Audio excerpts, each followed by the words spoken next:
اس وقت عالمی دنیا کی نظریں پاکستان پہ ہیں کیونکہ پاکستان نیوکلیئر پاور ہے. عالم اسلام کی سپر پاور کے طور پہ آپ پاکستان کو دیکھ رہے ہیں. بالکل وہ وقت it is just around the band.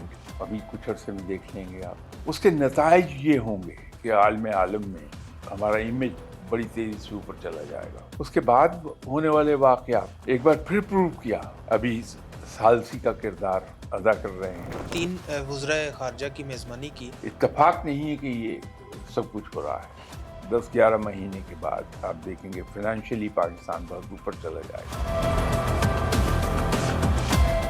India خاموش نہیں بیٹھے گا. ساری دنیا نے دیکھا ہے کہ یہ جو پاکستان اپنا رول پلے کر رہا ہے موجودہ حالات میں، اس کی تکلیف کس قدر ہے انڈیا. وہ فرسٹریشن ان کے منسٹریل لیول پر بھی دکھائی دیتی ہے، ہائیسٹ لیول پر بھی دکھائی دیتی ہے. وہ خاموش نہیں بیٹھے گا. انڈیا کا اگلا قدم افغانستان پاکستان کو چاہے گا کہ بلیڈ آؤٹ کر دے. پاکستان کے حوالے سے آپ کی بڑی پازیٹیو رائے ہے آنے والے وقتوں میں، اور آپ نے کہہ بھی رکھا ہے کہ پاکستان کی 2 سال پہلے بھی آپ نے یہ کہا تھا کہ پاکستان بھارت سے ایک جنگ لڑے گا. اس وقت عالمی دنیا کی نظریں پاکستان پہ ہیں کیونکہ پاکستان نیوکلیئر پاور ہے. کیا پاکستان اتنا آنے والے وقت میں آپ دیکھ رہے ہیں کہ عالم اسلام کی سپر پاور کے طور پہ آپ پاکستان کو دیکھ رہے ہیں؟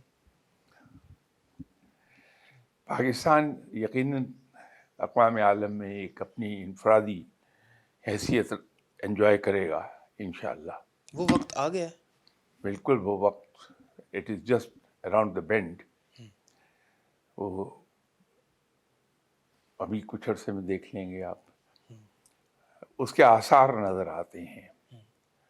میں لوگوں کو ایک مثال دیا کرتا ہوں کہ مئی کا واقعہ، مئی 25 کا 25 واقعہ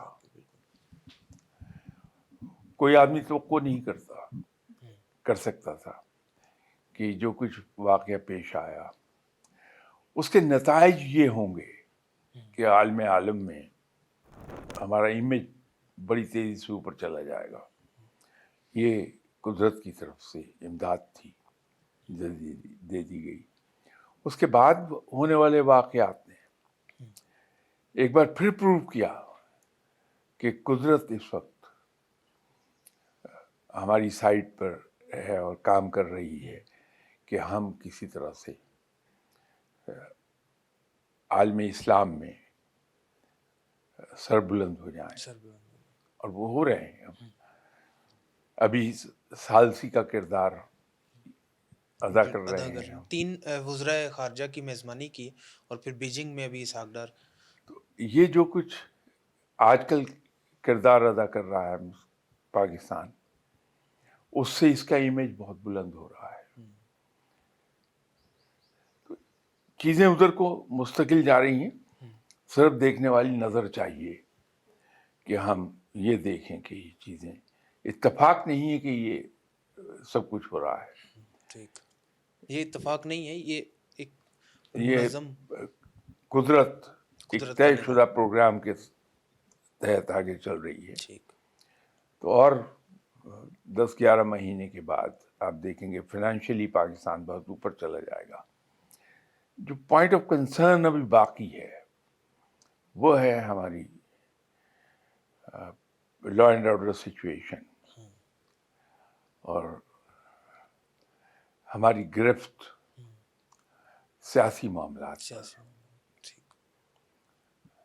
اس پہ توجہ دینا باقی ہے، ورنہ قدرت تو دلا دے گی پاکستان کو. عزت پہلے بھی دلوا دی قدرت، گزشتہ 8-10 مہینے عمل بھی ضروری. تو اب ہمیں یہ چاہیے کہ یہ والی سائڈ جو ہے اس پہ ہم توجہ دیں اور اس کو بہتر کر لیں. Law and order situation. India خاموش نہیں بیٹھے گا. ساری دنیا نے دیکھا ہے کہ یہ جو پاکستان اپنا رول پلے کر رہا ہے بالکل موجودہ حالات میں، اس کی تکلیف کس قدر ہے انڈیا. جی. ایک المیہ یہ ہے کہ ان کے ہائیسٹ لیول پر جہاں ڈپلومیٹک لینگویج مسٹ ہوتی ہے،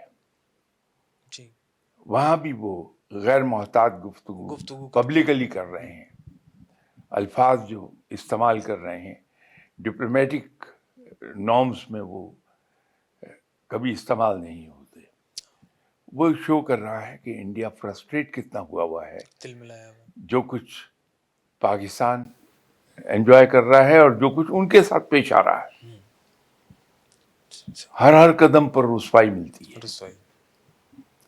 تو وہ فرسٹریشن ان کے منسٹریل لیول پر بھی دکھائی دیتی ہے، ہائیسٹ لیول پر بھی دکھائی دیتی ہے. وہ خاموش نہیں بیٹھے گا. میں کہنا یہ چاہ رہا تھا بالکل کہ جو کچھ اس کے ساتھ بیت رہا ہے وہ کبھی نہیں یہ پسند کرے گا کہ پاکستان ایک نمایاں حیثیت اختیار کر جائے. وہ وایا افغانستان، اور یہ بہت دیر سے میں کہتا چلا آ رہا ہوں کہ انڈیا کا اگلا قدم یہی ہے کہ وہ وایا افغانستان پاکستان کو چاہے گا کہ بلیڈ آؤٹ کر دے. وہاں ہمیں بڑی ہوشیاری کی ضرورت ہے، بہت ہی سوچ سمجھ اور دور اندیشی سے کام لینے کی ضرورت